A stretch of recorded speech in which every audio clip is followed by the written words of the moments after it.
During Ukrainian President Zelensky's address to Canada's House of Commons, a 98-year-old veteran received a standing ovation from the parliamentarians, as well as from Zelenskyy and Canadian Premier Justin Trudeau. Canada's Speaker of the House of Commons, Anthony Rota, presented Hunka as a Canadian-Ukrainian war hero from his political district. Quote, "We have here in the chamber today a Ukrainian-Canadian veteran from the Second World War who fought for Ukrainian independence against the Russians and continues to support the troops today, even at his age of 98, unquote, Rota said Friday. This was followed by a lengthy round of applause and a wave by Zelenskyy. Quote, "He's a Ukrainian hero, a Canadian hero, and we thank him for all his service. Thank you," unquote, Rota said. Zelenskyy's speech received at least a dozen standing ovations.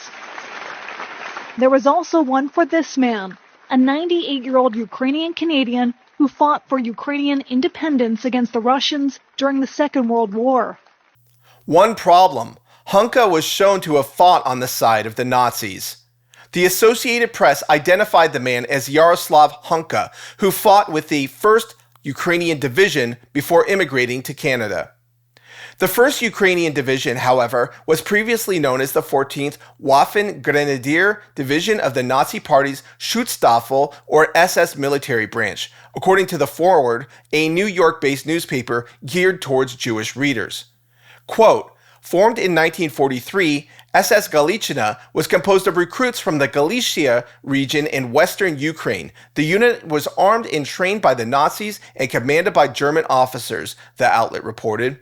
In 1944, the division was visited by SS head Heinrich Himmler, who spoke of the soldiers' willingness to slaughter Poles. According to The Forward, units of the SS Galiciana were responsible for burning alive between 500 and 1,000 Polish villagers in Huta Pianaka, a center of resistance to German occupation in what is now Ukraine. The attack took place in February 1944. The prominent Canadian parliamentarian Rota issued a formal apology to Jewish communities worldwide for a regrettable incident during Ukrainian President Zelensky's visit. In a statement late Sunday afternoon, Rota said he recently became aware of more information which causes me to regret my decision to recognize Hunka. He said he takes full responsibility for the seismic gaffe. Quote, "I wish to make clear that no one, including fellow parliamentarians and the Ukraine delegation, was aware of my intention or of my remarks before I delivered them," he said.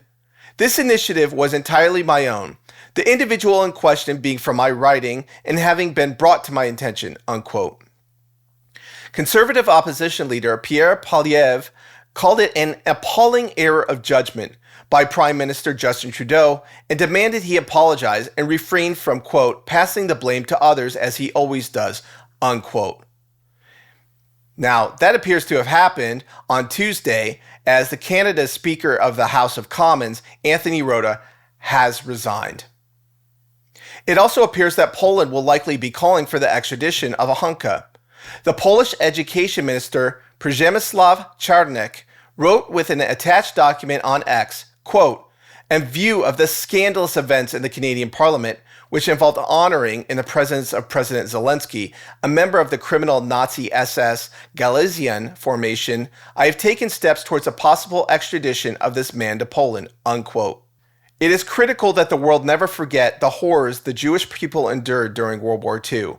And the best way we can do that is by ensuring that we don't invite another Holocaust, this time a nuclear-armed one, by uncritically supporting a war that is now a quagmire and is putting millions of Europeans' lives at risk.